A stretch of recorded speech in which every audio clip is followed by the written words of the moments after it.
11th का first chapter है units and measurement.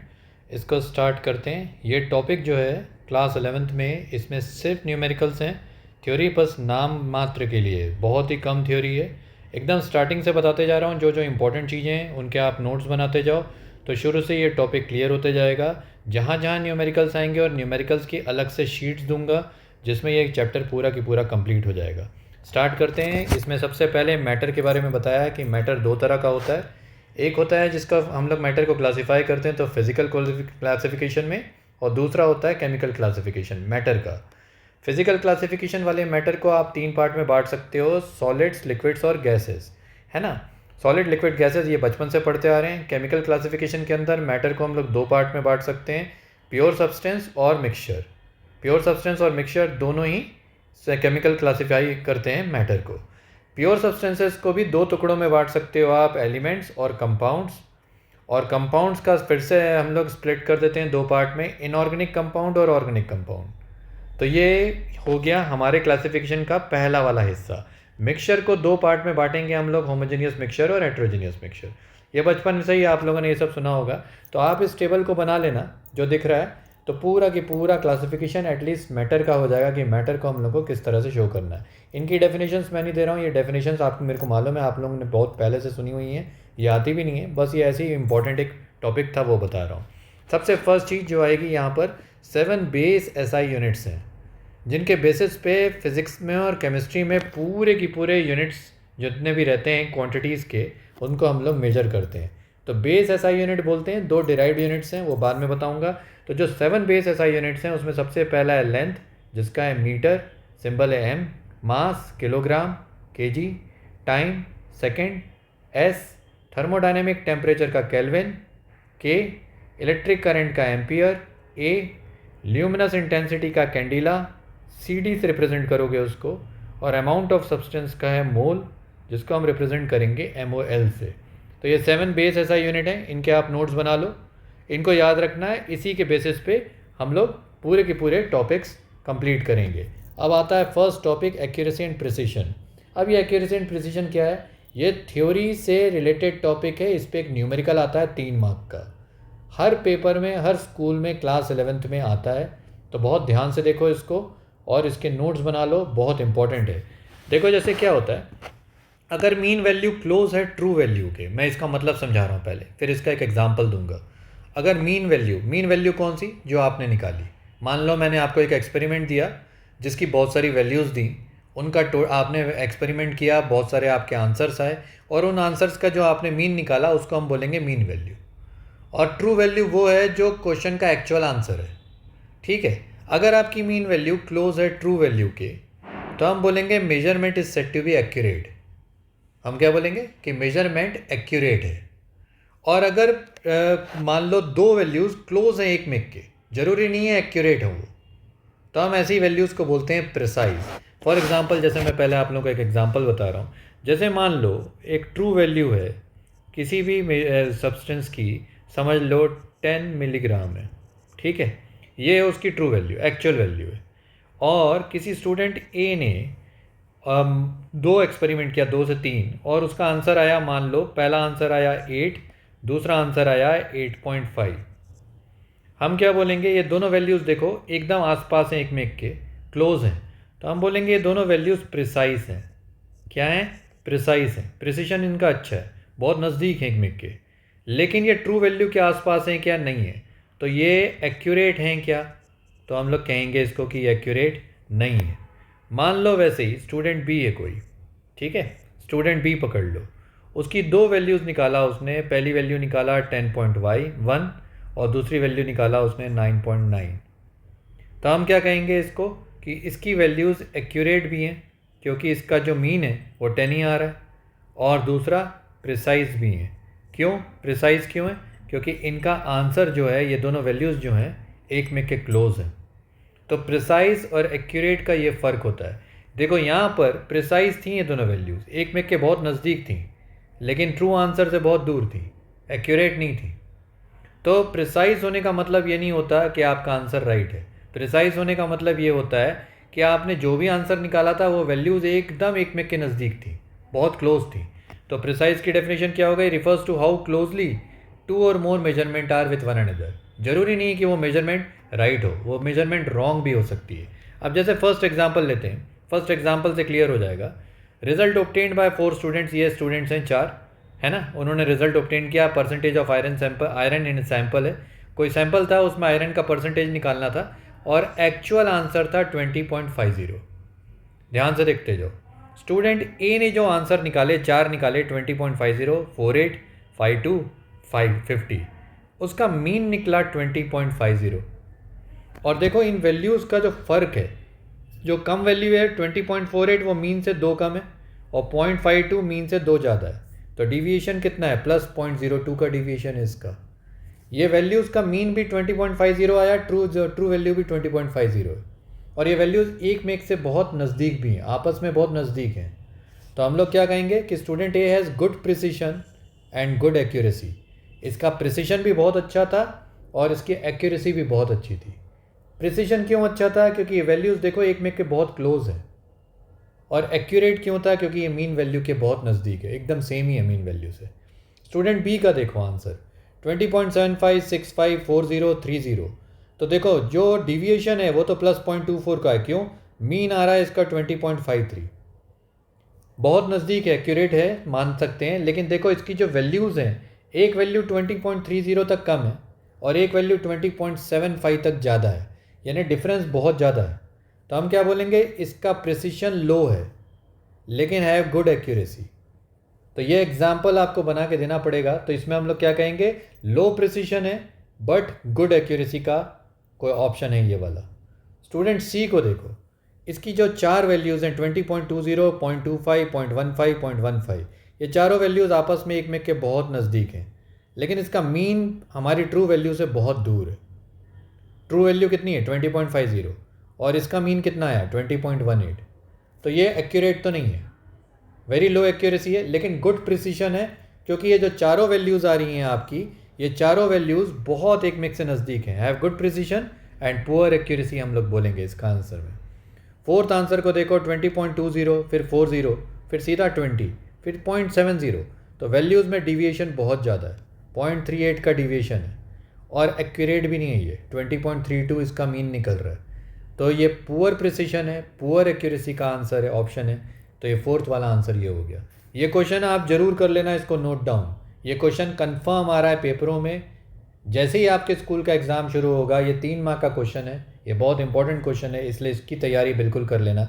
मैं सब इंपॉर्टेंट चीज़ें बता रहा हूँ और कोई भी चीज़ इधर उधर की आलतू फालतू नहीं बता रहा हूँ।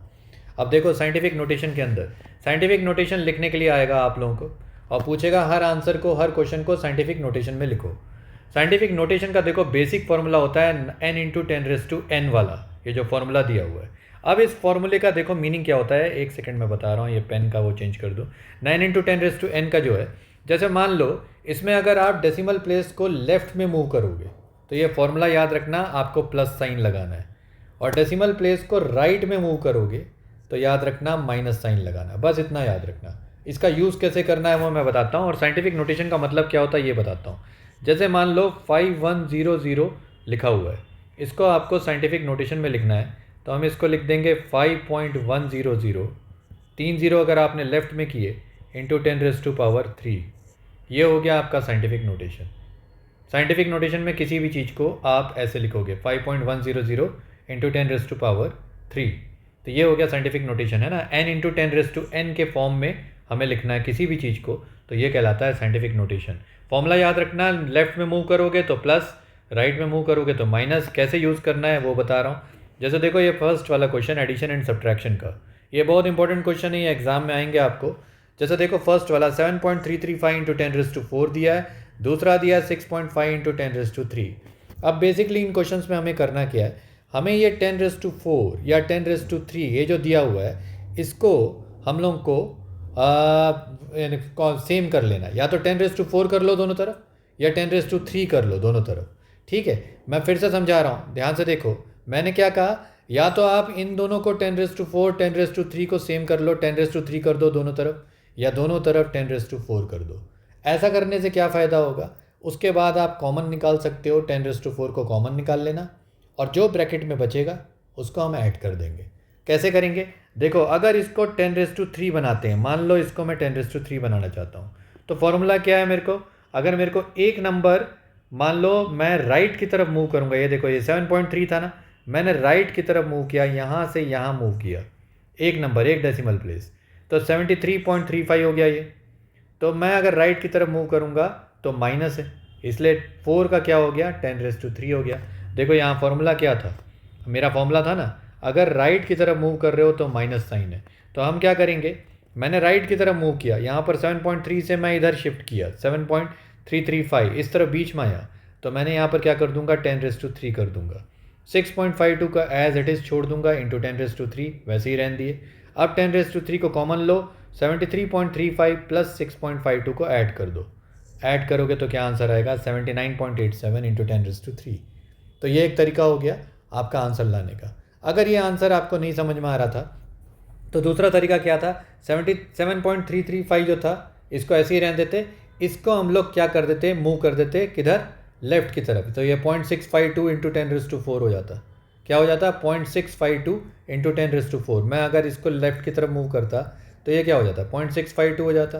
तो मैं इसको 10⁻⁴ कर देता, यहाँ पर भी 10⁻⁴ है, तो मैं फिर से कॉमन ले लेता, तो 7.335 प्लस 0.652 ये आ जाता ब्रैकेट में, इंटू 10⁻⁴ बाहर निकला रहता है।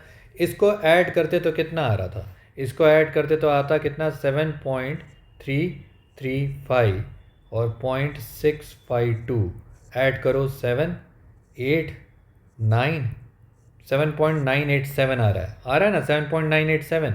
तो देखो मैं क्या लिखता? 7.987 लिखता इंटू 10⁻⁴ लिखता। अगर नेक्स्ट स्टेप में इसको मैं मान लो राइट की तरफ मूव करता हूँ एक स्टेप, तो कितना आ रहा है? 79.87 आ रहा है, इंटू 10⁻³ आ रहा है, वही आंसर आ रहा है जो ऊपर आया था। तो आंसर सेम रहेगा, याद रखना, आंसर में कोई फ़र्क नहीं पड़ेगा, है ना। आंसर कोई, या आप लेफ़्ट की तरफ मूव करो या आप राइट की तरफ मूव करो, उससे कोई आंसर को फ़र्क नहीं पड़ेगा। बिल्कुल इस चीज़ को दिमाग में रखना, हम कुछ भी कर सकते हैं, जिस तरफ भी हमारा मन हो वैसा कर सकते हैं। अब नेक्स्ट क्वेश्चन को देखो, 6.535 इंटू 10⁻⁴ दिया है, माइनस 4.535 इंटू 10⁻³ दिया है। अब मैंने क्या किया, इस वाले को राइट की तरफ मूव कर दिया, ये वाले डेसिमल को इधर ला रहा हूँ, तो डेसिमल को इधर लाया तो 0.4535 हो गया ये, इंटू 10⁻⁴ हो गया। यहाँ पर फिर अगर मैं राइट की तरफ मूव करूँगा तो ऐड करूँगा, तो मैंने ऐड कर दिया, है ना, सॉरी लेफ़्ट की तरफ मूव किया, लेफ़्ट की तरफ मूव करूँगा तो ऐड करूँगा, तो मैंने ऐड कर दिया। अब इसमें मैं क्या कर रहा हूँ, जब मैं कॉमन खींचूंगा 10⁻⁴ कॉमन खींचा, तो आंसर क्या आ रहा है मेरा? 6.0815। इन दोनों का टोटल कर दिए हम लोगों ने, सॉरी सब्ट्रैक्ट करना है, सब्ट्रैक्ट किए तो 6.0815 आया इंटू 10⁻⁴। सब्ट्रैक्शन का साइन था ना, इसलिए माइनस कर दो कि 6.535 माइनस 0.4535, 10⁻⁴ को कॉमन खींच लेना और बाद में फाइनल आंसर निकाल देना। तो इतना ईजी है एडिशन और सब्ट्रैक्शन, किसका? साइंटिफिक नोटेशन में क्वेश्चंस का। ये पक्का आएगा आपको इसका न्यूमेरिकल, इसलिए इस दोनों न्यूमेरिकल को प्रैक्टिस कर लो, समझ लेना, इसके नोट्स कंप्लीट हो गए और यही आएगा पेपर में। मल्टीप्लिकेशन में अगर मान लो 2 नंबर आ जाते हैं साइंटिफिक नोटेशन में, जैसे देखो यहाँ दिया 10⁻³ और ये 10⁻⁵, और ये 2 नंबर दिए हुए, हमें कोई टेंशन नहीं लेनी, 3.4 को 2.5 से मल्टीप्लाई कर देना है, आंसर आया 8.5, आने दो, सीधा सीधा मल्टीप्लाई कर दोगे और 10⁻³ और 10⁻⁵ को ऐड कर देंगे, तो आंसर हो जाएगा 10⁻³ + 5 दैट इज़ 10⁻8। तो सीधा मल्टीप्लिकेशन बहुत ईजी है। वैसे देखो दूसरा नंबर है, यहाँ पर नेगेटिव नंबर था, यहाँ पर भी नेगेटिव नंबर था, ये दोनों ऐड हो जाएंगे, ये हो गया 10⁻⁻7 और 5.2 इंटू 6.4 को मल्टीप्लाई किए तो ये हो गया 33.28। तो ये मल्टीप्लिकेशन के 2 क्वेश्चंस थे, है ना। तो सब बहुत सिंपल है, आप मल्टीप्लिकेशन को मल्टीप्लाई कर दो 2 नंबरों को, और साइंटिफिक नोटेशन में जो दिया हुआ है उसको आपस में ऐड लेस कर दो, जो भी आंसर आ रहा है आने दो। सेम चीज़ डिवीजन में करेंगे, यहाँ पर डिवीजन में देखो यहाँ 10⁻⁵ है, यहाँ 10⁻³ है, आप 8.5 को 6.5 से डिवाइड कर दो, 1.307 आएगा, और 10⁻⁵ प्लस 10⁻³ कर दो तो ये 10⁻8 हो जाएगा। तो ये बहुत सिंपल है, मल्टीप्लिकेशन और डिवीजन बहुत सिंपल है। उसके बाद आ जाओ रूल्स फॉर सिग्निफिकेंट फिगर्स, ये थोड़ा सा इंपॉर्टेंट टॉपिक है, बहुत ध्यान से देखते जाओ, जो रूल्स हैं वो समझा दे रहा हूँ। देखो ऑल नॉन जीरो डिजिट्स जो होती हैं वो सिग्निफिकेंट होती हैं, इसके रूल्स को याद कर लेना और फिर उसका मीनिंग समझ में आ जाएगा। जैसे देखो 5.143 ये नंबर है, कितनी सिग्निफिकेंट नंबर्स दिख रहे हैं यहाँ पर, नॉन जीरो डिजिट्स हैं पूरी की पूरी। और देखो यहाँ पर डेसिमल को ध्यान मत दो, डेसिमल के पहले डेसिमल के बाद हमें सब गिन लेनी है। तो टोटल कितने नंबर दिख रहे हैं? 4 नंबर दिख रहे हैं यहाँ पर। तो ये हमारी सिग्निफिकेंट डिजिट्स कितनी हो जाएंगी? 4 हो जाएंगी। नेक्स्ट में देखो 2.32 3 नंबर हैं, 3 हो गई। 4.2 में 2 हो गई। 7.3214 में 5 हो गई। समझ में आया? All non zero digits are significant. फिर दूसरा है zeros between two non zero digits are significant. मतलब 2.03 में देखो एक जीरो आ रहा है बीच में, वो भी सिग्निफिकेंट है, उसको गिन लेंगे। तो इसमें टोटल नंबर कितने हो गए? 3। तो मैं बोलूँगा इसमें 3 अपनी सिग्निफिकेंट डिजिट्स हैं। 1.004 कितनी डिजिट्स हैं? इसमें 4 हैं।